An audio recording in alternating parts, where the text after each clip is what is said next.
Tractor भी हो गया तब पर भी सूर्य का प्रयोग हम लोगों ने कम कर दिया। यह कारण है रोग का। अगर निरोग होना चाहते हो मेरे प्यारे भाई बहनों, तो अभी सूर्य का प्रयोग करो, वायु का प्रयोग करो, प्राकृतिक जीवन जीने का प्रयास करो। हम आप अभी भी निरोग हैं। फिर वहां रोहतक पीजीआई में जाने की जरूरत नहीं है। घर बैठे आप लोग ठीक होंगे। लोग क्यों नहीं करते हैं बताओ? किसान जब खेत में जाता है तो बैलों से बात करता है, धरती से बात करता है, फावड़ा चलाते हुए। अच्छा यहाँ टाइट है, यहाँ टाइट और जोर से मारेगा। अच्छा यहाँ नरम है, यहाँ धीरे से मारेगा। ये बात करना ही तो है। अच्छा अभी एक बार ट्रैक्टर चलाने से ठीक नहीं हुई मिट्टी, दोबारा फिर चलानी, ये बात करना ही तो है। वो कहती है कि अभी मैं ठीक नहीं हुई हूँ बेटा, अभी मुझे और मुझे मेरे साथ खेलो, और मेरे साथ खेलो। इसीलिए उस खेत में 3 से 4 बार 5 बार ट्रैक्टर चलाया जाता है। जब मिट्टी बारीक हो जाती है तभी तो आप बीज डालते हो। ये बातें हैं। माँ अपने बच्चों से बातें करती है और फिर जब तैयार हो जाती है वो बेटा उसमें बीज डाल देता है तो सुंदर सुंदर उसकी मुस्कुराहट है। जब पहली हरियाली दिखाई पड़ती है वही धरती की मुस्कुराहट है, वही। और जब उस नाच में बालियां आने लगे तो समझ लेना कि मेरी माँ अब सज रही है। क्या कर रही है? सज रही, श्रृंगार कर रही है। वो श्रृंगार उस समय खेती जब बालियां आने लगती हैं तो कितनी प्रसन्नता होती है। अब उसी में जब बालियों में सुंदर सुंदर सफेद सफेद फूल आते हैं, आते कि नहीं, तब समझ लेना कि मेरी माँ ने अपने बालों में गजरा लगाया है। क्या लगाया है?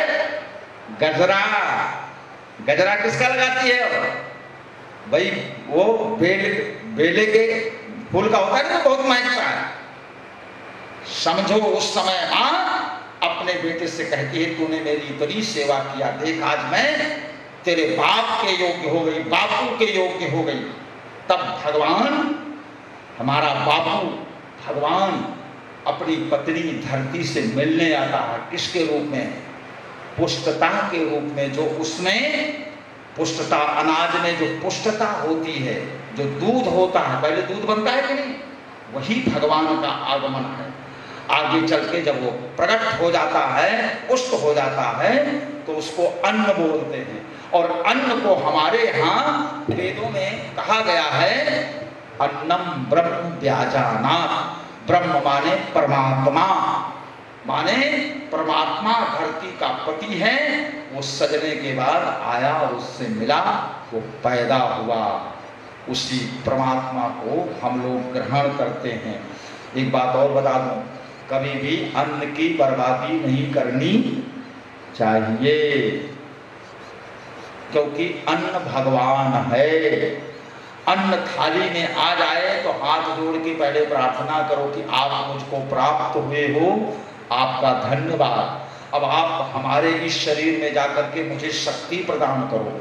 ऐसा करोगे तो वो अन्न निरोग्य बन करके आपके शरीर में जाएगा। और उसी अन्न को देखो, अन्न सब समझता है, अन्न चैतन्य है, ऐसा मत सोचना। अगर चैतन्यता नहीं होती, अगर उसमें शक्ति नहीं होती तो हमको ताकत कहां देता हो बताइए मुझे? शक्ति है ना, तभी तो दे रहा है ना। मेरे प्यारे भाई बहनों, अगर आप उसको क्रोध में बना रहे हैं, क्रोध में निर्माण कर रहे हैं, क्रोध में खा रहे हैं, तो वो भी वो समझता है, आपको वैसा ही फल देगा। कभी भोजन झगड़ा करके नहीं खाना चाहिए, विवाद करके कभी भोजन प्रसाद नहीं ग्रहण करना चाहिए। घर में किसी कारण विवाद भी हो रहा है, थोड़ी देर शांत हो, तो शांत हो जाओ, उसके बाद भोजन करो। क्रोध में हमारी जो है अंदर के तंत्र बहुत घायल हो जाते हैं, फिर उसी तरह से अन्न को पचाते हैं, फिर अन्न वही फल देता है। बोलो वृंदावन बिहारी लाल की।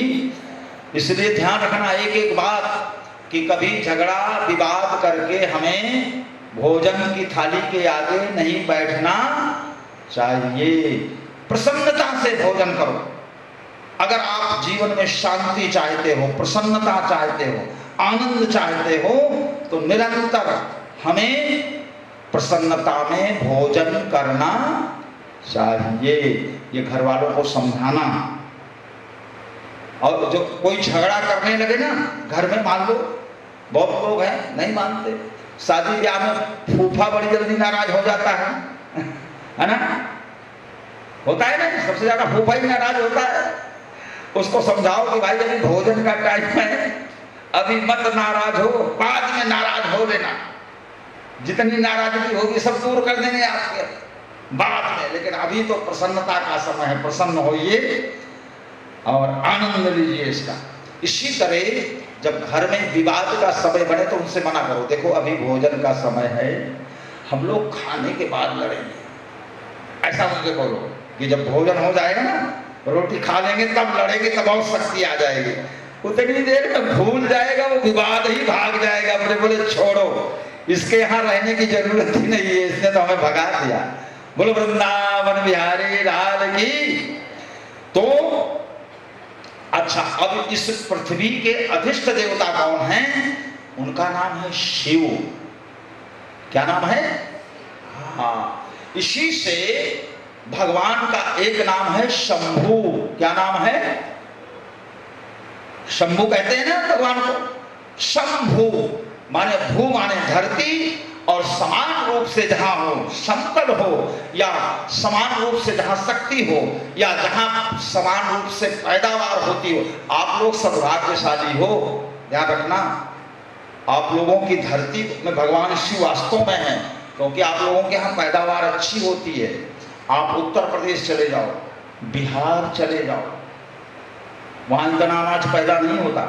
आप लोग सौभाग्यशाली हो कि आपकी गायें 5 से 7 लीटर, कोई भैंसे गायें 10 लीटर दूध दे देती हैं।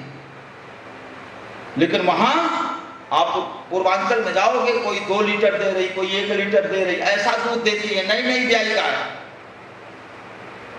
हाँ, किसी चीज की कमी नहीं है, लेकिन आप लोगों की जो भक्ति है, आप लोगों का जो विश्वास है, उसका ये फल परमात्मा दे रहा है, आपकी धरती दे रही है। इसलिए अभी कार्तिक की दिवाली आएगी, उस समय जो पूजन करते हो आप लोग, धरती का ही पूजन होता है। कार्तिक की दीपावली में सारा मिट्टी का प्रयोग होता है कि नहीं होता है? तो धरती का तो पूजन है किसी न किसी रूप में। खेत में भी आप लोग आकर के दीपक जलाते हो कि नहीं जाकर के? तो वो धरती का पूजन है। यही पूजा सर्वोत्तम है मेरे प्यारे भाई बहनों। इसी तरह इसके देवता हैं शिव। अगर धरती की पूजा कर रहे हैं तो शिव की पूजा हो रही है। और उसी धरती से कौन बना है? गणेश। गणेश किससे बने? मिट्टी से। तीनों एक हुए कि नहीं, बताओ मुझे।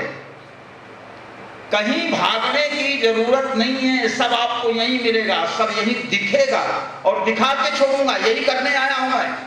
मेरा उद्देश्य यही है कि आप लोग अपनी असलियत समझ लो, आप इस संसार की असलियत समझ लो। दूसरा देवता है जल।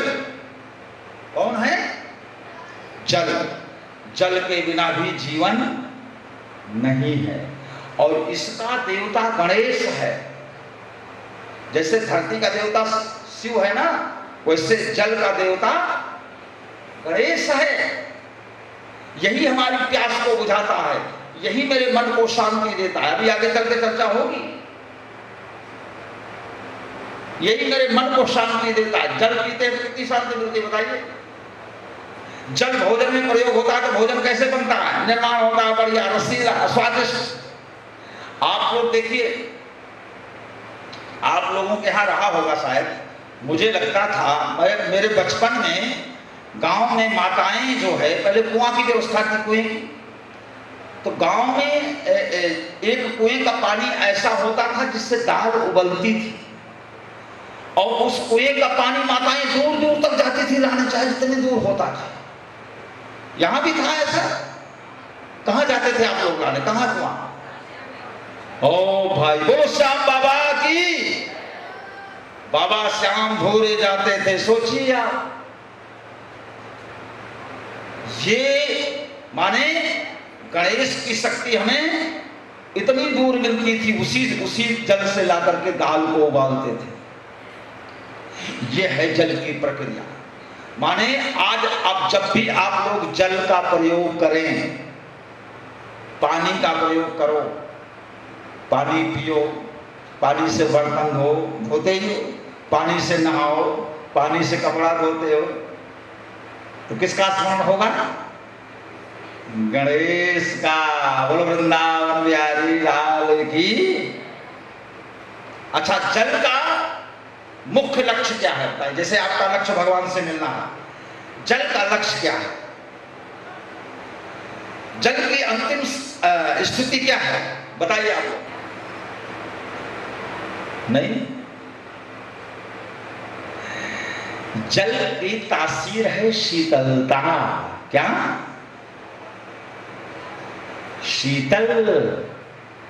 शीतलता देता है। क्या देता है? हाँ, जैसे मिट्टी की तासीर, मिट्टी का लक्ष्य है गंध, सुगंध।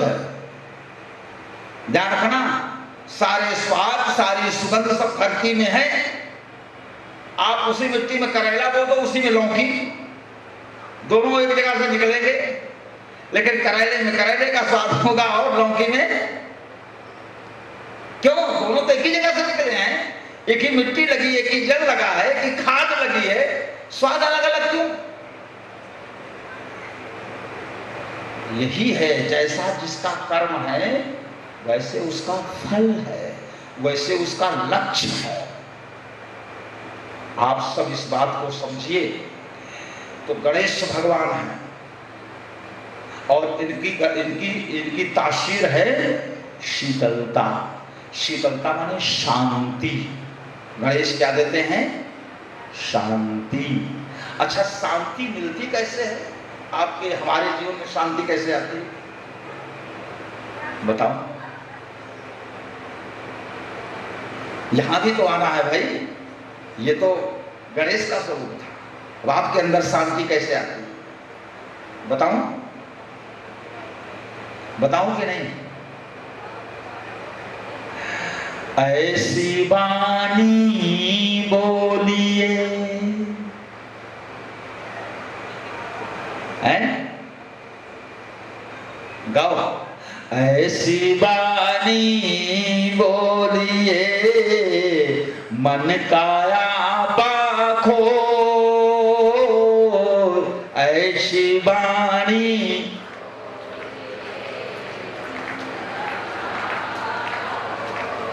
औरन को शीतल करे, आप शीतल हो ये कबीरा, आप शीतल हो। आओ अब इसको और अंदर प्रवेश कराता हूं आप लोगों को, सुनिए।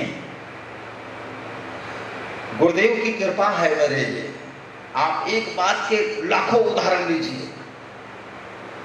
गणेश, कल मैंने प्रार्थना किया था कि हमारे यहाँ जो अक्षर है ना, प्रत्येक अक्षर पर गणेश का वास है। किसका? किसका वास है? हाँ, प्रत्येक अक्षर पर गणेश का वास है।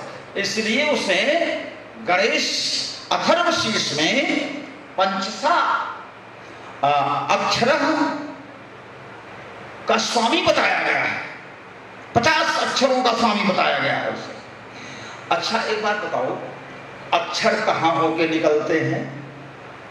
आए है कहां पे? जिह्वा पर।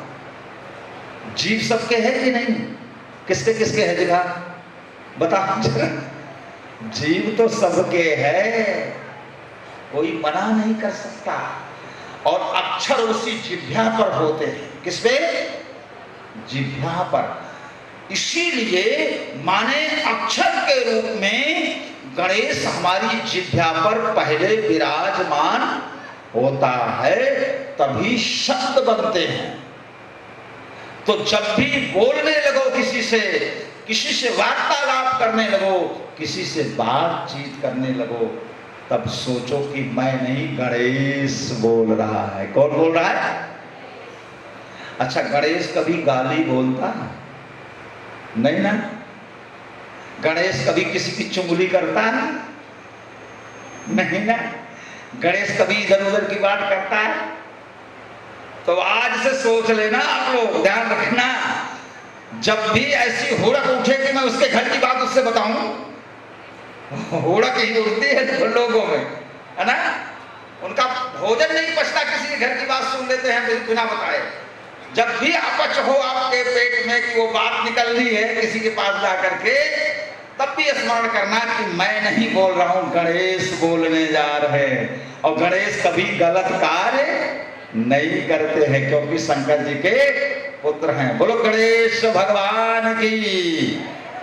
गणपति बप्पा, गणपति बप्पा, गणपति बप्पा। देखिए, प्रत्येक मंत्रों का, प्रत्येक भाव का, प्रत्येक अनुसंधान का साधन हम हैं, और सब हम, लक्ष्य हम हैं, और हमारे पर ही आकर के समाप्त होता है। तो ध्यान रखें कि हमारे इस शरीर से जो भी क्रिया हो रही है वाणी की, वो सब गणेश की क्रिया है। गणेश को गलत जगह प्रयोग नहीं करना है। किसी को गाली दे रहे हो तो गणेश का गलत प्रयोग है। किसी को से क्रोध से बात कर रहे हो तो गणेश का गलत प्रयोग है।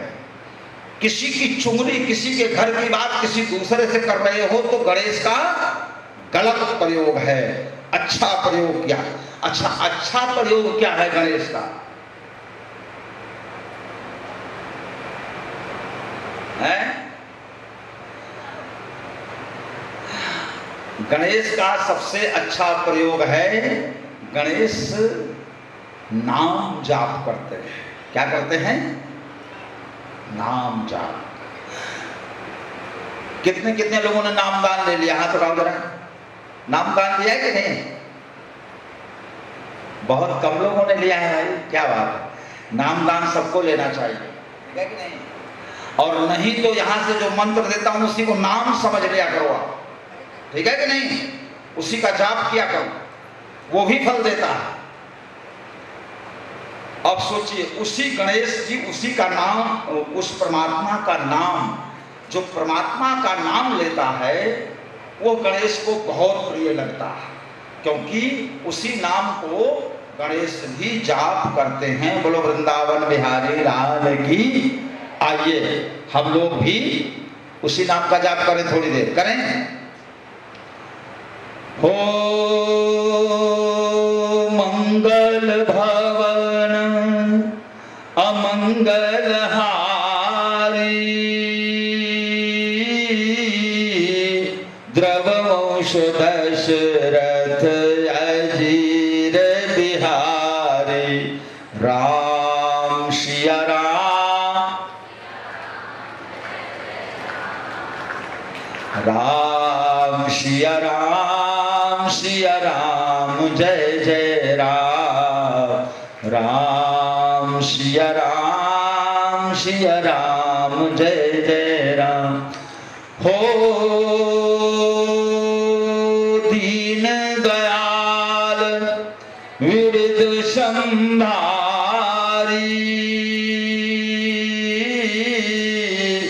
हरहु नाथ मम संकट भारी, राम सिया राम।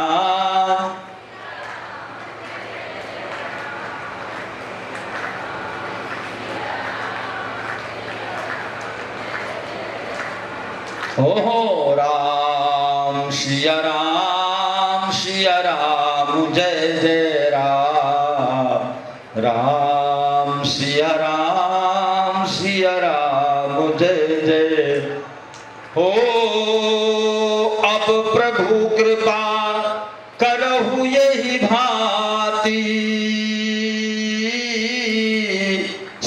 तज भजन करहूं दिन राती, राम सिया राम जय जय राम, राम सिया राम जय जय। प्रार्थना करो गणेश भगवान से, हो जेहि विध होय नाथ हित मोरा, करऊ सुबेगी दास मैं तोरा, राम सिया राम जय जय राम, राम सिया राम जय जय राम। बोलो श्री राम जय जय राम, बोलो श्री राम जय जय राम। ओ जय सिया राम जय सिया राम,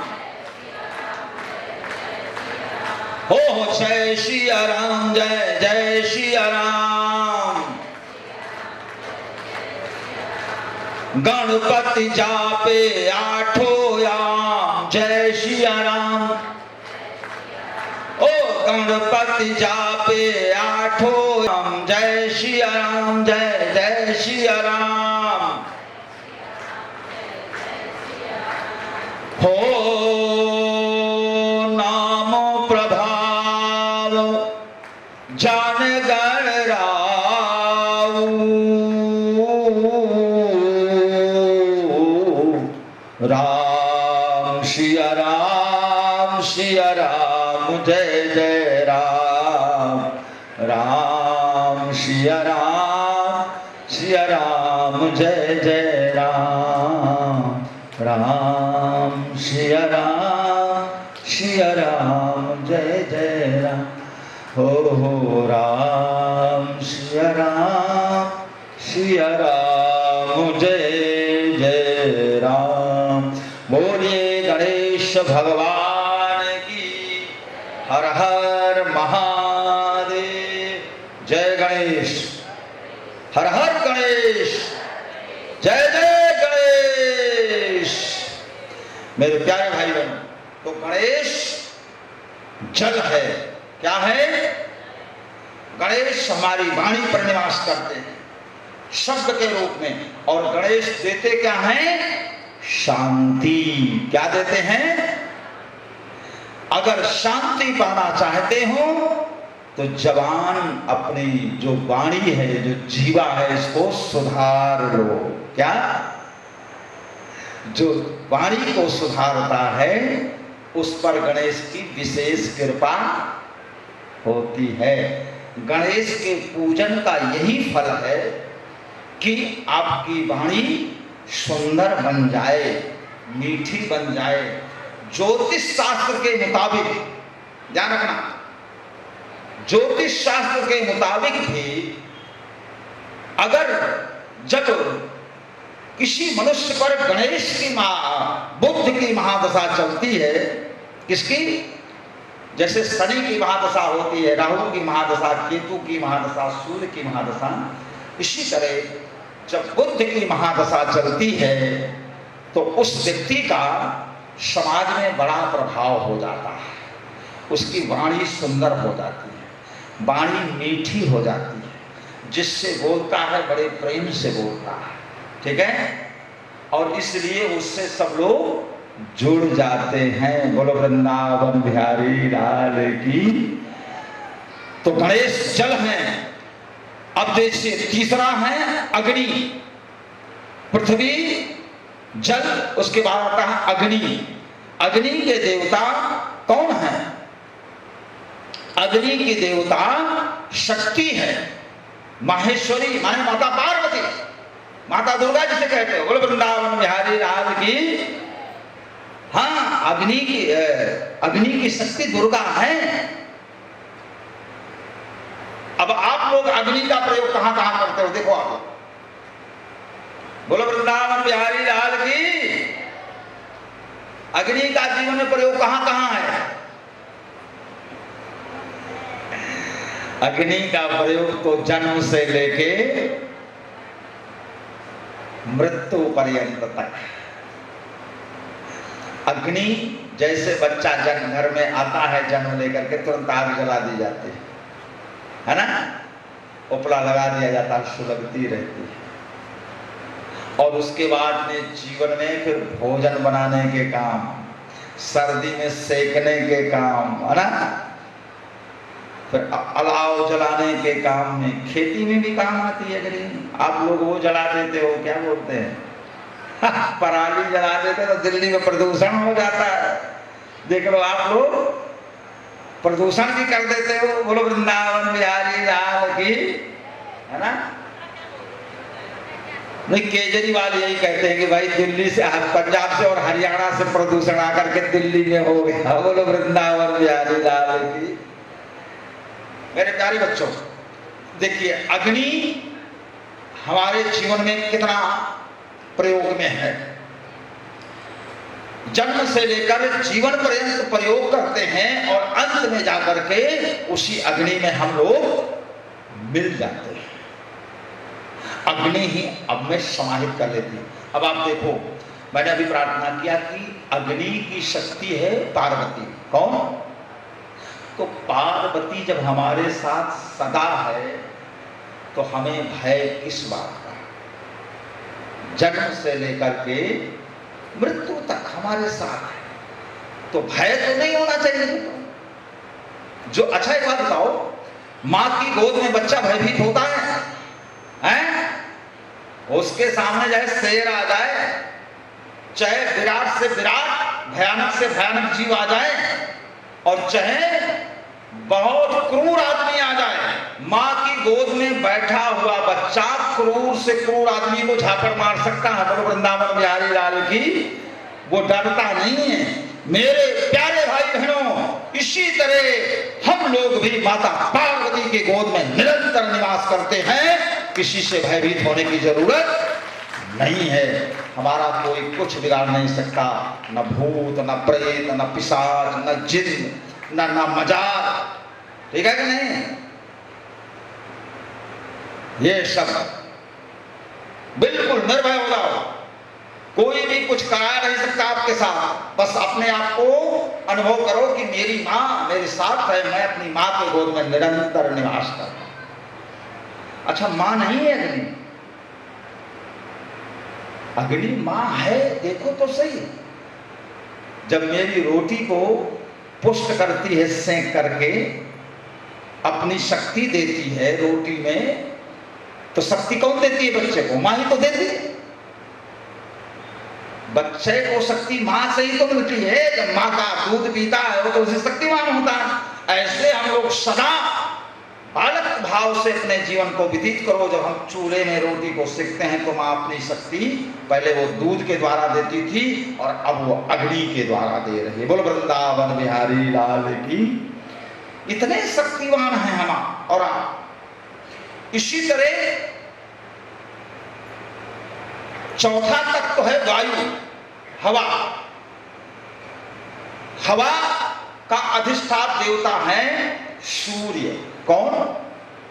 मैंने प्रार्थना किया था अभी पहले ना कि सूर्य ही हमको प्राणवायु देता है। वो सूर्य देवता है हवा का। और हवा का प्रयोग देखो, अपने जीवन में हवा का प्रयोग देखिए।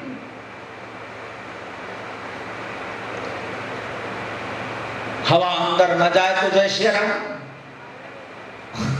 बाहर रुक जाए तो जय श्री राम। अच्छा, अंदर गई बाहर न निकले तब भी जय श्री राम। दरोगा जी देखिए, हम लोग कितने संरक्षित हैं, लेकिन फिर भी अपने आप को असुरक्षित समझते हैं।